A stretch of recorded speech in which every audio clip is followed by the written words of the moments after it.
even if you're going to a media outlet on your own, no publicist, you're just presenting, your information. If number one, you figured out your story and you figured out, what you want to say to that audience, the next thing is that professionalism, right?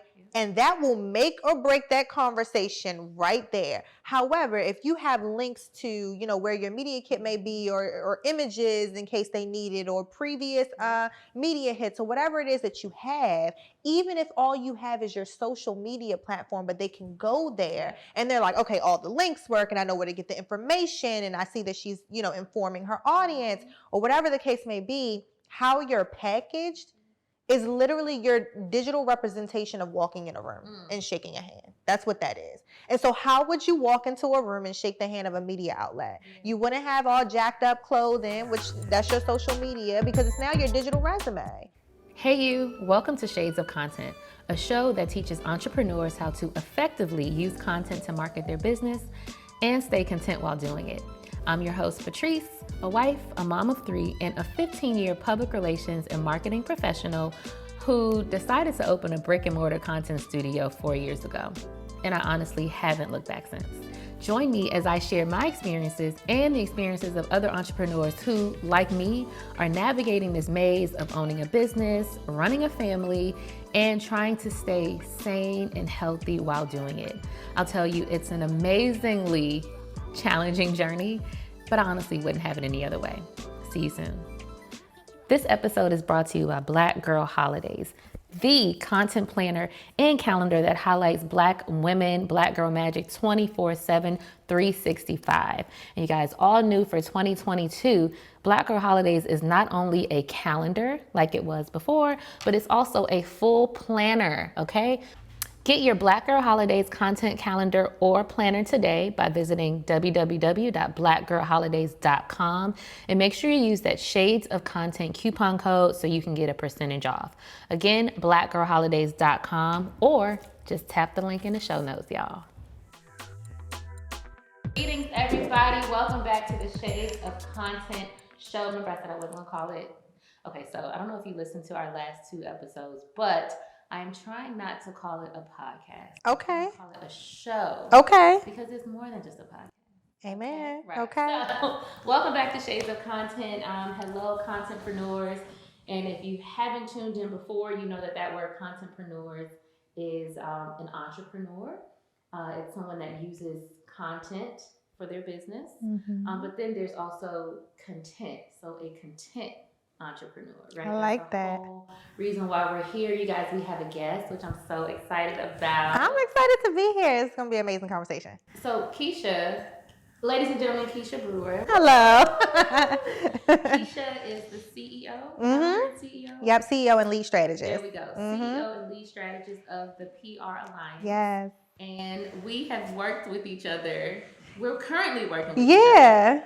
But we had never met before. I know. So this is great. I'm loving this. And I love that our first time is like a great conversation, right? Great conversation. We here, we cute. Come on now. Mainly you, girl. Please. Look, I literally had on sweatpants before I came here. But so half of the show we're talking about content marketing and how that can help entrepreneurs. The other part of that is being a content entrepreneur, finding that place of peaceful happiness. Yeah. So we'll hit on all of that. Okay. But before we get into it, I want you to tell, I know I kind of gave you an intro, but tell our people, our other contrepreneurs, who is Keisha Brewer? Yeah, man. So I summarize it as just a strategic communicator, right? And so while PR is what I focus on, I really, and I said this in my TEDx talk, I really like to, in the grand scheme of things, teach people how to use strategic communications in their personal and professional life. I think when we think of strategic communications, it sounds so like professional, corporate America, right? But it's really just a way in which you use your language to be able to get what you want out of life. And so that is my overall theme. And get what you want out of life could be in career, it could be in family and relationships and all of those things. So strategy and communication, I love putting those together. And that's my basis. To hear you say strategic communicator, right? So we hear people say publicist all the time. We hear people say PR girl all the time. And when I think back to my PR days, so you may or may not know, Keisha knows, I'm a PR girl, right? So I went to school for it. I had various clients. I did the corporate big work that big Ketchum agency. So like, and I didn't know that. Oh, come on now. I hated that shit. Really? Okay, I didn't hate it. I learned a lot. Okay. But corporate is just not for me. Yeah. Multiple clients that I didn't care about. Like one of our clients was Dow Chemical. Like what? I'm glad you said that. We'll get into this later. So it was my first job out of college. My professor at Maryland gave me the job. Every year he would hire somebody, and he hired me, and it was a great learning experience. I was up in New York. You learn. Like I was thrown into it, but then I also learned that wasn't for me. Yeah. So I came back here and was doing PR for nonprofits and, just things I believed in. Yep. And I learned a lot. Still was working a full-time job at the time. I was working at different nonprofits as their communication strategist. It was never called publicist. And I kind of went on a tangent, but that's what it is. It's strategic communication. That's exactly what it is, right? Yeah. And like for people who don't, because I think a lot of people think they know what that means. Can you kind of give a little more insight on what it means to be a strategic communicator? Yeah. And it's funny because like a publicist is a strategic communicator, but a digital marketer is a strategic communicator too. A media professional is a strategic communicator. So what we really mean by strategic communications is we have found the ultimate way to use our words, the power of our words to be able to persuade, inform, or entertain. Whichever one is your focal point, we found literally the strategy to be able to do that and move audiences when we do that, right? Because you can communicate, but people can probably not understand what you're saying. You might not move anybody. So anyone has the power of communication, but that strategic aspect of it is those people who have really tapped into how to move the audience in the direction that they want them to move. How did you become an expert in that? Like, give us a little more insight on where you're from. Like, did you just learn this? Did you read a book? Like, so it's really, really interesting, to me at least. When I was a child, it was actually the basis of my relationship with my mom. And we're very different personalities. I'm an extrovert, she's an introvert. And when it was time for me to communicate things with her, I couldn't find out how to get in there, how to move her, what her triggers were, what, I should say to get a good response or not. I couldn't figure that out, but I became so interested in doing so. I live with her. I mean, right? So we have to figure this out, And, when it comes to a parent-child relationship, they're less trying to figure out how to communicate, right? It's just like, look, this is what I told you to do, and you're going to do it, right? But for us, it becomes a situation of like, how do I maneuver in this space where there can be a common ground? I started there. What I realized for me... How old were you when you, 9. Okay, I would say about 9. What I realized is that in that relationship with my mom, it was one of those situations where I felt like I just needed to get everything out. And sometimes I would feel like interrupted. No fault to her. She was just once she hears something, she ready. She ready, right? I started writing to her. And so when I started writing to her, I realized that she started listening more. Then she would come back, digest it, and have a response. I said, bingo, I found it.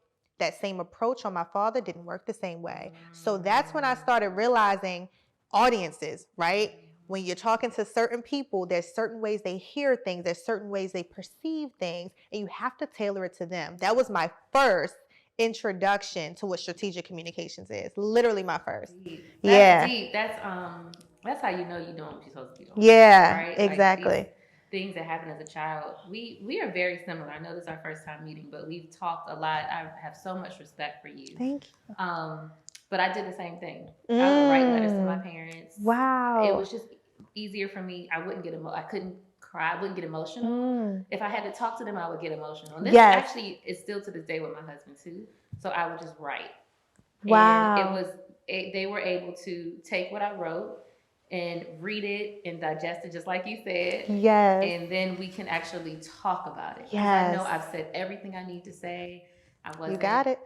personal. It was just like, this is how I feel. Yep. And that's just crazy because I didn't know any of my friends that did the same. Yes, me neither. I literally don't know anyone who has that story. So that is, incredible. Yep. But you started off as a PR girl, so it makes sense. Yep. It's just I think I'm very I've just finished reading the Four Agreements, and one of the, I don't know if it was the first or the second, is be impeccable with your word. Yeah. Right. So personally and professionally, you have to say what you're saying. Yes. Exactly. I do think that everybody's not gifted in that. Oh, for sure. Which is why people like you exist. How do you go from, because I want to talk about your career, because you have a PR firm at this point. Yeah. You're managing people. Yeah. How did that come to be?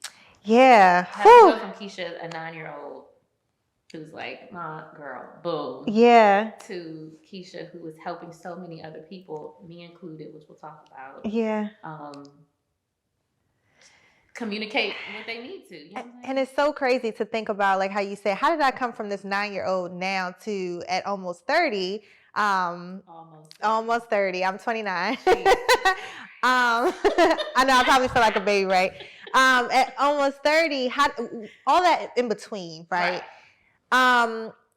Really what it was when it came down to college is really where I figured it out. Okay. Where'd you go? University of Maryland, Eastern Shore. Okay.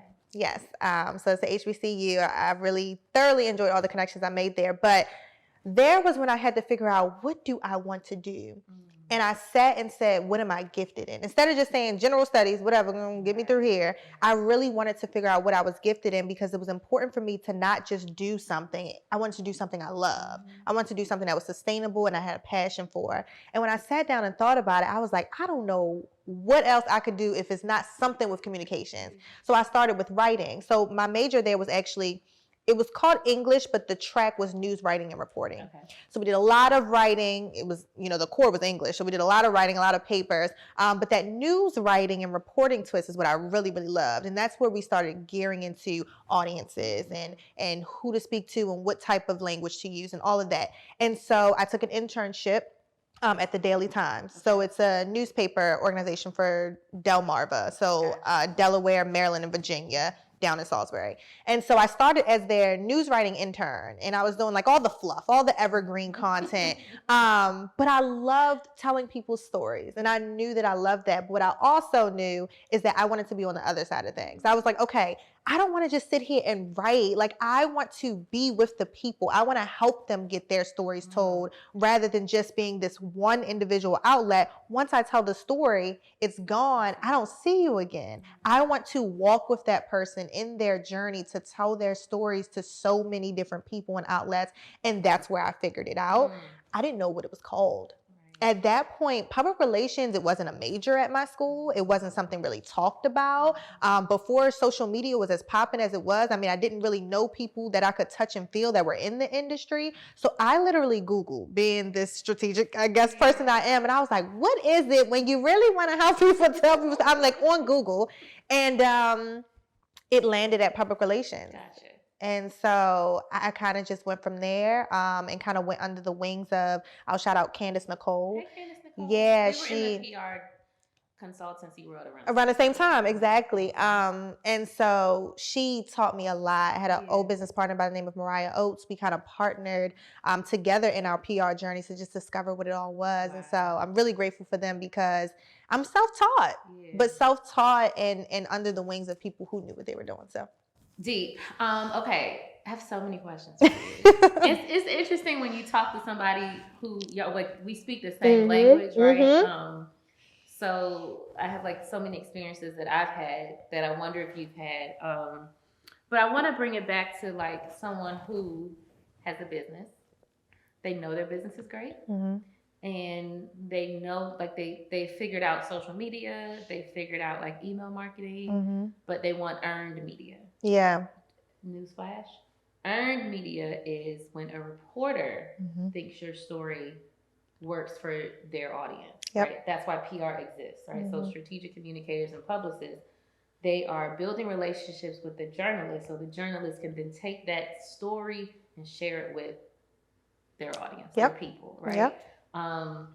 And so you have someone who owns a business. It's great. Social media is popping. Email marketing is great, but they want to be in the papers. Yeah. Like, what first steps? Like, so many questions. Like, how much does it cost? Like, and let's say they found you. What does that look like for them? First question I have for them when they say, I want to be in the media, my first question is why? And the reason why I say why, I didn't always ask this question at first. Yeah. What I started realizing was I was onboarding clientele who wanted to be in the media for the wrong reasons. And so they were like, why isn't my story getting picked up? Why is my story isn't getting picked up? I actually started questioning that too. And I started to be like, that's because we're working backwards here. Why do we want you in the media? Right. What is the end goal, right? So we're not just talking about what's your goal right now, my event needs to be pushed. We're talking about what's the longevity of your brand and your business. Who are you serving and who are you helping, right? And when those questions aren't answered, we don't need to start PR right now, because that should actually be the foundation of not just your PR strategy, your digital marketing strategy, your social media strategy. I mean, all of it. And so we have to work backwards. And so once we figured out that why, then we go and figure out what outlets want to hear that why. Who has the audience that wants to hear that why, right? And that's how we go. The question about rate, did you want to get into rate now? We're gonna talk about the money.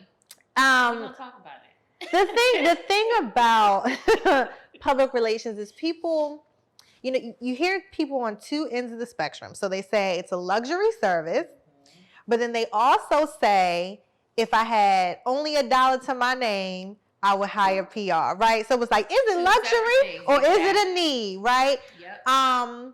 It depends on where you are in your strategy. Okay. That's what I will say.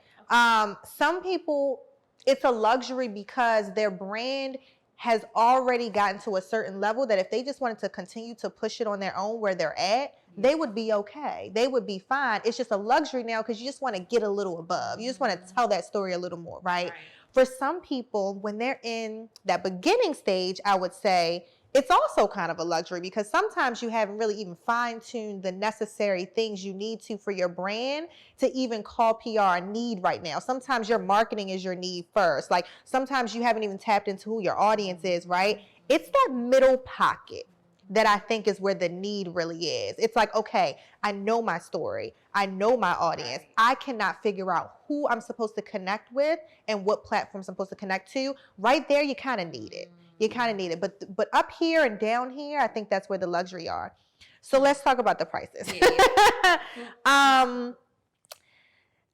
isn't cheap. It ain't cheap. It's not cheap. And it ain't never going to be cheap. And it's just getting more and more expensive by the day as you see celebrities saying whatever the heck they want on social media. So now they realize they need it, but then brands realize they need it because they don't know what the heck to say when it comes to diversity and inclusion, and they just saying anything online. And so when it comes to businesses and larger brands, of course it goes up, but then it goes up at that lower level too, even if you're not a celebrity in a business, simply because it's a lot of work. It's a lot of work. And that's what I want. If you could, I want you to tell our audience everything that goes into it. Now, I can't tell it. Then we'd be sitting here for 5 hours. But let me see if I can walk you through some things. I don't think people, it's the PR. Like it's just such this like phantom kind of thing that everybody wants to have. Oh, my publicist. Yeah. I remember when I was supposed to be someone's publicist, I was their damn manager too, making $500 a month. Like, what? Are you kidding me? Yeah. So it's just like $500 a month is not a lot. Yeah. Also, and some people don't know that, and I'm glad you said that because some people are like $500 a lot to me, only to you. Only to you. And let's also, I'm gonna say this: $500 is a lot when you don't want to spend it on that. Mm-hmm. Because if we was buying a Balenciaga sweater, that's $1,600, right? Or buying a flight, it ain't a lot. And it's really just a lot when people haven't tapped into what its true value is. People only start questioning them out when they can't find what the value is. And so if we start talking this numbers thing and you like, well, what am I getting for that? Let's rewind. Okay, because maybe we need to have a different conversation. Right. You might not really exactly know what you're here, why you're here, and what you're getting out of it, right? So walking people through the process. For starters, depending on where you are in your brand, we figured out that why, and we figure out how to strategically tell that story, right? Some people know what their why is and they know why they're doing this business, but they haven't fully developed the storyline to it. We understand why you're doing it. I need to understand why I should care, why the audience should care, right? And so we kind of developed that. We developed that. And when I say develop that, it's a full-on strategy plan. It's a PR plan that can be 17 pages sometimes and tons of research. I just got finished doing one that took me 3 weeks, tons of research. And it's because, number one, you're not the only person that's doing this.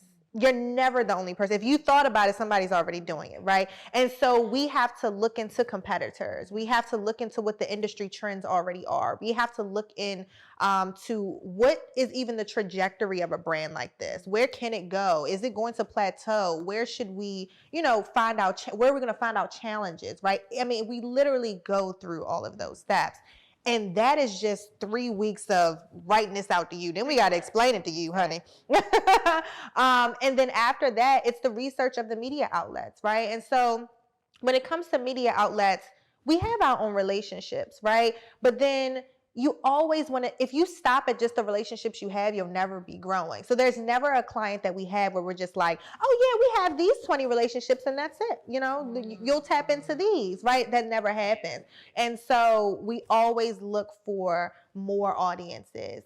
And today's PR, it's not just media. That's traditional PR, but now it's how can I get you in front of your audience and meet them where they are? That's speaking engagements, right? Panel discussions and, TEDx talks. I help my clients get those too. So it's so many other avenues now that we then have to explore. And the biggest piece of it is that research. For one client for the week, and this is just one client, on research alone, I can spend 10 hours. Right? And that's just one client for the week. Imagine if I have 5 clients now, and that's just the research. We haven't built the media list yet. We haven't reached out to anyone yet. We haven't, scheduled interviews. And so that's why it is what it is. So, I mean. I always like to use the analogy of so again, this earned media versus paid media. If I were to buy a front page ad in the Washington Post, I'd spend $10,000 up, right? Yep. Versus, and then people know it's an ad because it has to say sponsored, paid for by. So it's really not credible. It's like, they paid for this. Versus finding the right way to tell the story strategically to the right person and making that great relationship with the journalist. And then you getting front page coverage. Oh, and I love that it's called earned media because you really feel like you earned it. You literally develop that story to where the media outlet is like, oh yeah, we want to feature that. Because as you said, everyone else around you is probably paying for that same thing because they haven't hired a publicist or they haven't figured out, how to tell their story to the media outlets. And so everyone else around you, like you said, even with a news segment, is paying upwards of $5,000 just to get that 3 minutes on air to share their business. We did the work. We put in those hours. So now we've earned that placement. And that's why I love that it's called that. Because you're right. It's earned. You got to work for it. You people like us, we are strategic communicators. We know how to tell the story, right? We know how to kind of work it out. Most people don't. Most people don't have a budget. So for the entrepreneur who knows that public relations is valuable, are there certain things that you would suggest that they do, just kind of baseline things that can make them more mediable, more attractive to journalists? I would say, catering to small businesses across the world, Logo Nerds is the best choice to have your custom logo created. How do I know, guys? Because I've literally been using this company for probably 7 or 8 years, and I've had them create countless logos for all my different business ideas for different client businesses, as well as them actually correcting logos that weren't done the right way. And they even did the logo for the new Shades of Content brand. So definitely check them out if you're looking for an affordable logo. The process is super simple. You go to the website via the link in the show notes. You fill out their questionnaire and tell them all about your brand vision. And then they send a custom logo back to you. They give you like either 3 to 6 different options depending on the package that you get. And you can then have unlimited edits. And that's the kicker, right? Because you can work with different graphic designers. And of course, they'll charge you their rates, whatever those are, but then you'll have to like only get 2 edits or 5 rounds of edits. With Logo Nerds, you can edit that thing until you can't edit it no more. You can get it perfect. So definitely click the link in the show notes to get access to Logo Nerds and like have a logo created. Even if you don't need one, if you have an idea in your head that you kind of want to bring to fruition, sometimes you need that look, that brand to bring it all together. And for $27, y'all, you can't beat it, okay? So definitely tap the link in the show notes to start your logo and your branding today. The first thing is your professionalism and how you're packaged up, right? If you, I'm sorry. yeah, no, seriously though, because it's so serious. Because the thing is, even if you're going to a media outlet on your own, no publicist, you're just presenting, your information. If number one, you figured out your story and you figured out, what you want to say to that audience, the next thing is that professionalism, right? And that will make or break that conversation right there. However, if you have links to, where your media kit may be or images in case they need it or previous media hits or whatever it is that you have, even if all you have is your social media platform, but they can go there and they're like, okay, all the links work and I know where to get the information and I see that she's, informing her audience or whatever the case may be, how you're packaged is literally your digital representation of walking in a room and shaking a hand. That's what that is. And so how would you walk into a room and shake the hand of a media outlet? You wouldn't have all jacked up clothing, which that's your social media, because it's now your digital resume. It's you walking in the room in the digital sense. And so you have to make sure that's packaged up. And once that is, I think you'll find that conversations are easier. Maybe media outlets might not say yes right now, but they'll look and they'll pay attention. And the more you do it and the more you get in the rhythm of telling your story, it'll work for you. But those telling your story and as far as, figuring out your why and your mission and then being professional, having everything packaged up, top 2. And a lot of times people, I'm sure, come to you and it don't be packaged up. So not only do you have to research and do that part, but you got to like bring them into where they need to be to even start reaching out. Child, and sometimes that's the hardest part. Sometimes that's where I find a little bit of the friction between clients. Also because I think professional can be an opinion. Some people are like, this look professional to me. What's wrong with this? Like, what's wrong with this? Right. Look, okay, they got their selfie as their headshot. What's wrong with that? Right. And so you have to, sometimes on the scale of professionally, sometimes you have to have those tough conversations or, they think their social media is doing what it needs to do, but you got to have those tough conversations. So... yeah, I mean, those beginning conversations can be tough. And I think I agree with that. But I think there's also like the other spectrum where people have focused too much on the vanity metric, right? Yeah. So you didn't took every goddamn headshot. Yeah. Right? Photo shoot. You got every quote graphically designed. It looks pretty, but it ain't moving nothing. It ain't moving a thing. Yep. So it's like there has to be there's a very beautiful middle. Yeah. Where you've taken your brand so serious. Yeah. You've invested in making it look great. But you also doing the work. Girl, and just listening to you make me just want to fall out in tiredness because don't that sound tiring? No, that's what we doing though. Y'all. We are literally, and not just us, I mean, just all of us who have brands and businesses. I mean, it's tough because you have to do this and that and find the happy medium between this and that. And you're the social media marketer, but you're the, the business operations, but you're the publicist too if you haven't hired one, right? It is, I mean, listen. And so sometimes, even if people don't really understand in the immediate what publicists do,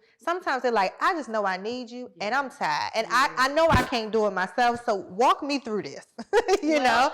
And that's actually a great segue because I actually hired you and your team at the PR Alliance to do the PR for Black Girl Holidays, right? And I did it myself last year, 2021. It was fine. Got some really great earned media. I'm very proud of it. Sold a lot of books from it, but I knew I didn't have the space, the capacity, the time to do it this year. And I heard you before my babies was home doing virtual school, so I'm so happy I did it. Yeah. But I am a very critical of PR people because I know how to do the job. Because you were one. I was one. You're like, you can't play me. You can't. But you don't. Yeah. And you, like, y'all have been just on it, like, from start to finish. And it's just like this level of professionalism, but just also just warm. You know, we have our conversations. It's always cool. You know, and I just appreciate it. I see the work. Yeah. And I appreciate that. But like I said, everybody, well, there's a few things here. I think the first thing, right, you said it, like, business owners, it's tiring. Whew. Yes. So how are you staying sane, content? Because I purposely left the PR world. Yeah. Because I couldn't deal with the clients no more. Yeah. Right? Like I had to manage my last one. I said, I'm done with this. Yeah. Shit. And people still ask me, you still do? No. No, but you can book a photo shoot. Right. Because I can't do it no more. Yeah. How are you managing that? Like, what does that look like for you? Yeah. Man, it's tiring. But it feels like work. Don't get me wrong. Okay, I was about to say it don't feel like work. Okay, don't get me wrong. Okay, it feels like work, but because I'm so passionate about it, I always go back to why I'm doing it, and I tend to, and purposely actually, and it's not tend to, I make sure that I only onboard clients who are really motivated about what they do and really motivated about why they do it. Because that keeps me. That keeps me. When I know that we have honed in on what your mission is and who we're serving, who this helps, at the end of the day, I'm like, it's because of them. We got to keep going because the people on the other side need this person. And I am helping to drive that need, right? And so that's what keeps me. But that's not what keeps me every day. That's what keeps me in the marathon. That doesn't keep me for each day sometimes. I never quit the race. Sometimes I quit the day though, okay? And, you know, when you get sometimes the difficult clients or, some days where you're just like, I done pitched to this media. How many times? Where is the media at? You're right, like that's stressful in itself. The way I kind of keep saying is figuring out what to say no to. And sometimes I wish I had a better answer. Sometimes I wish I'm like, yes, I do my cutoff time at this time, and I make sure I'm only talking to my clients between this hour and that hour. I realize that's not always realistic for me. What I do realize is realistic is what I say yes and no to. And I have to remember that I have the power of yes, I have the power of no just as much as I have the power of yes, and I have the power of not right now, right? And so I think that for me, I know we're always trying to achieve balance, but I think balance is never really achieved, but I think that helps me feel like I have a little bit of it each day. So that's really my self-care, my power and my no, to be honest. I think that's probably a strategy that many of us haven't mastered. Yeah. I think I have mastered it now with 3 kids. Yeah. You know, like when I had just one, it was like, oh yeah, whatever. Yeah. And then you have 2, and it's like, then you have 3, and it's like, I ain't doing this. Yeah, right. It's like, I'm not doing it. Exactly. No, like, no. Period. Exactly. But that just kind of comes with life, and I think you have to. One thing that I'm 38, and I know how things make me. You don't look a day of 38. I'm so sorry to cut you off. I'm sitting here like, what you just say? I'm sitting here waiting for you to be like, sorry, cut. I didn't mean to say that. Girl. I'm gonna own it now. Oh my gosh, not a day of 38. Okay, I'm sorry. What does 38 look like? I don't know. When you black, I don't know what it look like. It look like 12 sometimes. You never know. Listen, but I think part of that is because I put myself first. I was in 2021. 2021 was the me first model. 2022 for me is get it out the mud. I am grinding my ass off. Yeah. but I needed me first to be 2021 because we had 2020. Yeah. Right. So, but I'm still always going to make sure that I do what feels right for me. And I'm gonna give you a very real example, right? Okay. So I have a former client, and they reached out to work on something coming up, and I was like, yeah, okay, this is my rate, legit 5x what it used to be, because we've elevated. Yesterday's price is not today's price. Okay? And it never will be again. It never will be ever again. ever. But then I also, in sending the contract or sending the details, hadn't heard back. The old me would have been, what's up? What we doing? Da, da, da, da. I don't give a god. I mean, I care, but if you want this work, you won't let me know. I can't care more than you care about your stuff. That part. So I'm not about to sit here and hound your ass down and do all this extra stuff for a quick buck, because if I gotta track you down to sign a goddamn contract, I'm gonna have to track you down to get this money. Oh my gosh, I'm glad you said that, because that's what I was thinking the whole time. You know what I'm saying? Yes. But it took me having to deal with that a few times. So no, we not doing this. Yep. So when you're ready, I might be available, I might not be. Yep. And it's best to let them circle back when they ready. That's when it's the best. No, I 100% agree. It's just, and you have to manage that.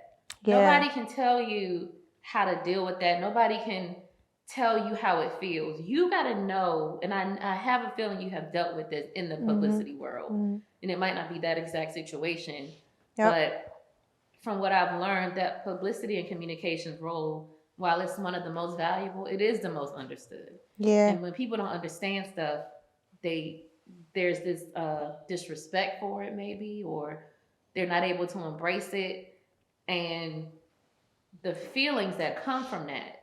Yep. That shit don't feel good. Yep. Especially when you work so hard. Yep. So it's like, only you know how something makes you feel, and we make the decision to allow it to keep affecting us and keep doing it. Yeah. It's crazy because in this communications role, like you said, I do feel like we are heavily misunderstood. And it ties back into what we were talking about earlier. Like when people misunderstand things, it's like the value of it starts to decrease, right? And so now they're like, what do I need you for? And then they price you at the value, and it's like, oh, it's giving $300 because I don't really understand what she over there doing any daggone way, right?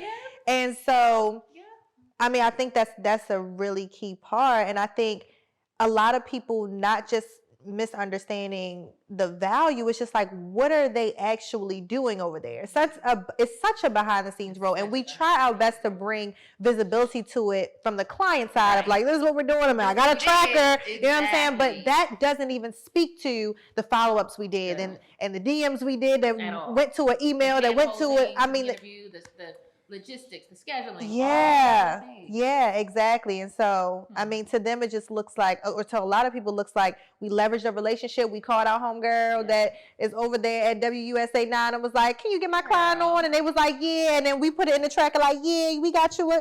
It's never that way. It's never that way. Even if you know the reporter. Even if you know, because here's the thing, there's still a business and an organization. And if it doesn't fit, it doesn't fit because they have a manager to report to too, and their manager will be like, "It don't fit. Who called you and why'd you put this here?" Exactly. So it's like the relationship helps you get a conversation. It doesn't solidify the placement. So yeah. Can people pitch their businesses on social media? Pitch their businesses on social media, in a sense. I think your social media is a pitch. I think your social media, when I go to it, it tells me in a visual way what it is that I should come to you for. If it's doing its job, your social media is a pitch. Now, when it's not doing its job, I'm going there and I'm fishing through it and I'm like, what'd she do again? And I'm trying to do too much. And I'm like, look, there are millions and billions of other users. Let me go on somebody else's page. I can't figure out what she does.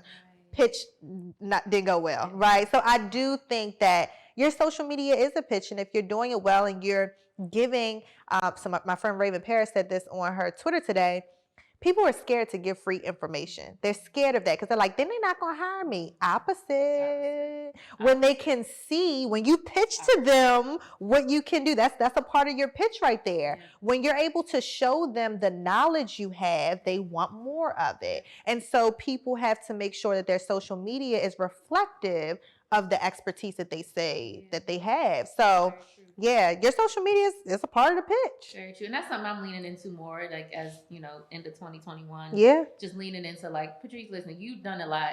Talk about that shit. Yeah. And make it easier for people to get it. And shout out to Raven. Yes.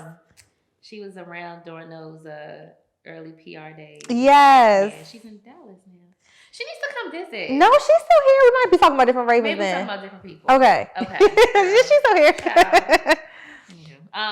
Okay. So I don't want to get into how people can contact you just yet, right? So we have a new segment. I don't have a name for it. Maybe y'all can help us think of one. But we are going to talk about, because I find joy in talking about what's happening in the news. Yeah. And what's just happening in, like, pop culture, urban culture. I think me being a communications person, like, we just have our ear to the street. Yeah. Right. So we're going to have a current events segment towards the end of the show, where we just kind of quickly discuss something that has happened in our world. And today's topic, this is our first time doing this, so you should. Oh, come on now. Let me break the ice here. Honey, girl, I'm happy as you, because you're here. You're so intelligent and articulate. Thank you. So today we're going to talk about Black men, specifically. We'll say Black people, but I'm going to really hone in on Black men. Okay. Arguing with each other on social media Child. and on the internet. This is a phenomenon that is beginning to really take over our culture. People are looking for it. They love it. And it's something that I don't understand. And I'm sure I've tweeted this before, verbatim. I'll never understand. Or Black grown men arguing over the internet baffles me. Because I just don't get it. With the exception of clickbait, okay. But at some point, enough is enough. Yep. So specifically, I'm talking about, I don't know if you guys saw this, Gilbert Arenas and Kwame Brown. Kwame Brown was the #1 draft pick. They both played for the Wizards. I had a little crush on Gilbert Arenas. I think one of my homegirls used to talk to him. But who didn't? Like, this was. That's what I was thinking. This was in the 2007, 2006 era. Like, we would go to the club with them. Like, this is what we did. Right. So there, Gilbert is a slick talker. And Kwame has become this freaking no holds barred. So they're going at it on this other guy's YouTube page. This man is at least 55. Okay. And they're going back and forth, calling each other all types of N-words. I mean, just, it's cringeworthy. So I want to know what you think about this. And as a publicist, what would you have done if that was one of your clients? What would I have done if it was one of my clients? In the moment, what can you do? They on air. They on air now. What can you do, right? Other than text them, hopefully they got their phone and being like, shut up now. Whatever you done said, shut it down, okay? Afterwards, it's going to be a tough conversation, right? And it's more of a conversation of controlling your emotions, right? And because the only person that does good for is the network. Oh, their viewers done went up. Okay, and they're gonna put that on wherever. They're gonna put it on YouTube, they're gonna put it on Instagram, and all their views is gonna go up. So they love it. Oh, they eat it up, baby. Not to cut you off, but the guy that was hosting, so he had them all kind of merged in, I guess, via Zoom. And he's literally sipping his tea. No bullshit. While they're going back and forth. Sitting back. It's crazy. Watching his viewers go up. And then every now and then he'd be like, make sure y'all subscribe. I'm out. And that's all you got to do. And his viewers are just going up and going up. Money is going up and going up. And that's the only person that is doing good for is doing the exact opposite for the people who are arguing. And, the more credible or sought out that your brand becomes, the higher the risk is. Because we've seen people throughout I mean, even just if we think about the past 2 years, people lose brand partnerships and endorsements and all of these type of brand initiatives simply because they don't know how to control their emotions online or in front of their audience or media, etc. And when you get to the level that they are, you're not just you anymore. You are you and every sponsor attached to you. You are you, every brand partnership attached to you. And so now they're looking at you like, oh, if you're supposed to be a reflection of me, the answer is no. Outside of that, let's rewind a little bit. Brand partnerships, sponsorships, you lose that too. As a Black woman, as someone who's a Black man that's watching that, guess who you're also a reflection of? And we're like, probably like how, what your reaction is like, I know my Black men ain't sitting there tearing each other apart because as if they don't already talk about us enough, okay? As if they already don't have their perceptions of us already. Here we are checking the box. We're saying, yep, we're exactly what you thought, right? And so if our goal, I think in those emotional circumstances, and this is not just for brands on air, this is for anybody. In emotional circumstances, you have to keep your mind on that end goal. What do I want to convey right now? Do I want to be the person that they're like, hey, this person always bickering? Or do I want to be the person that's like, hey, this person stayed cool. This person looked for a solution, right? Who do you want to be in the long haul when you get off the air and you stop being emotional? When you slept on it the next morning and you sitting there like, what the heck did I do? Right? So, yeah, I mean, if the question is, do I agree with that? The answer is absolutely no. And it doesn't work for business or professional. The only person that works for it is the media platform. Oh, and they're going to let you do it. Like you said, he was sipping his stick. Oh, he's going to let you do it. Why not? Why not? I'm going to let you do it. If my viewers do it, if my numbers, I'm going to let you do it too. Absolutely. And it's crazy. And I think that's why the role of the strategic communicator, the publicist, coming at it just from that simple, bro, you look crazy. Yeah. Tomorrow, this is going to be all over the world. Yeah. Stop. It's affecting so many things. I mean, you said everything that I felt. I mean,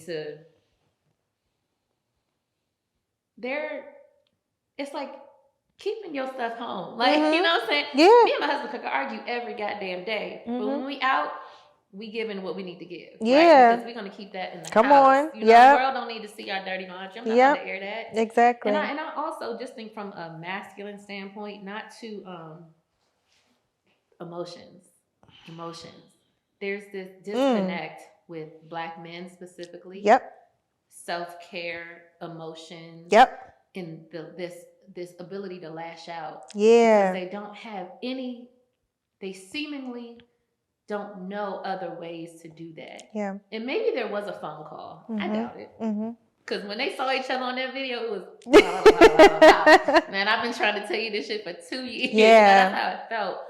But how amazing would it have been for just somebody to say, I'm going to call you, bro. Yeah. We're gonna talk. Come on. And then if you want to make it for social media, okay. Yeah. Do some shit with a brand. Yeah. Come on.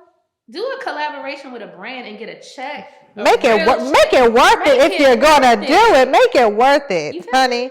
Yeah. No, I agree. And when you started talking about kind of just like that emotional intelligence when it comes to the Black men, a lot of times it comes from the fact that, you know, in that childhood trauma, in that upbringing, they weren't told how to deal with their emotion. They were just told to shut them off. Yeah. Okay, so what happens when I feel it? What do I do then? What do I do now? And so now, honey, we got a lot of them just acting the fool. With a lot of money.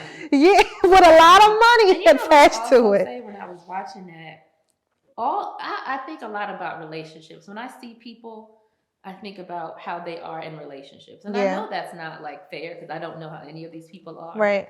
But when I see someone yelling at a man, then I can only imagine how they yell at a woman. Yeah. Who's smaller, who's quieter. Yeah.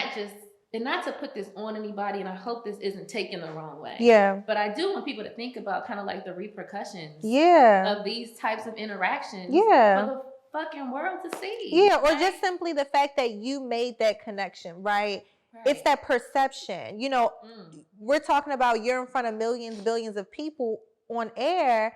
We don't know what is going on in the minds of these people. You got people that's like, y'all go ahead, I like it. There's people that's like, absolutely not, shut it down. And there's, 12-year-old Justin that's just like, am I supposed to respond this way? Or, I mean, you just have so much at stake and so many different perceptions going on. You're risking too much. You're risking too much.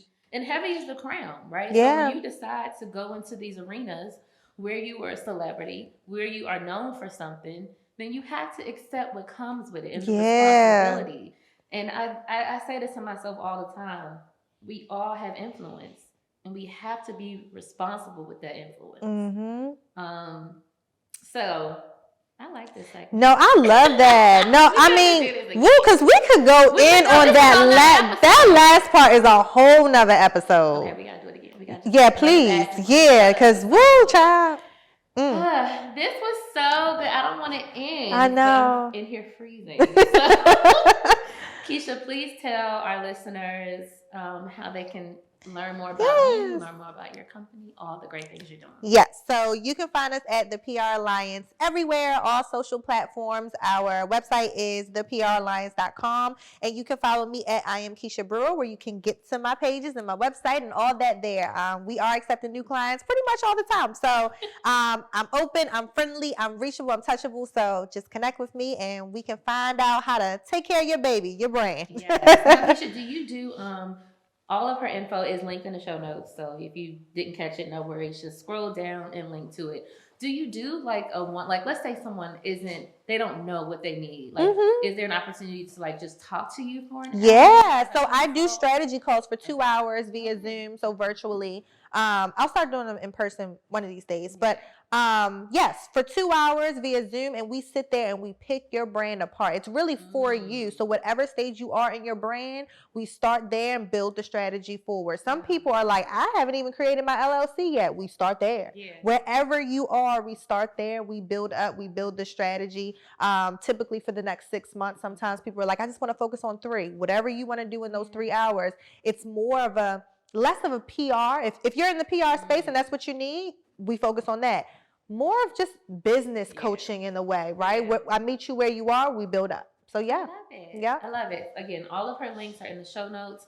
This was great. I can't wait to have a second episode. Yes, I'm ready. Because we're doing that. And, you guys, I think there were so many nuggets in this episode on so many levels. So be sure to share it with someone that you know. Yes. And just like, regardless if you have the budget to pay for PR and all the things that you could pay for. Yeah. I mean, you hit on something like professionalism is the base, right? So the way that you presented yourself online for the public to see is so important. And that speaks way louder than you could ever speak. Yeah. The way you carry yourself, when you walk into a room, like, all of these things, like, you are your brand. Yep. And you got to start embracing that. You have to be like really intentional about how you show up. Yep. And like also, especially speaking to this conversation about Gilbert and Kwame, these things live on forever now. Yes. Great point. So what are you doing now? And how is that going to be perceived tomorrow? Yep. 2 years from now? 10 years from now? 10 years from now? Because it ain't going nowhere. Oh, because we've seen it happen with celebrities where they pulling up tweets from 10 years ago and they like, oh, he don't like this certain race of people because they said this 10 years ago. I mean, you are a totally different person, but watch your mouth, watch your tongue, watch your emotions. I mean, at all costs, at all levels. Yeah. That's it. I can't think of a better way to end it. Yes. You're amazing. Oh, I love this. I mean, you are amazing. This conversation. It was bomb. A1. It was bomb. All right, y'all. We'll see you next week. Thank you. All right, now, y'all, don't forget to connect with Shades of Content on Instagram at Shades of Content and with me, Patrice Camo, at Patrice Camo. And also be sure to rate this show, leave a review, and subscribe because that's actually the only way that we're going to grow. I'll see you next week.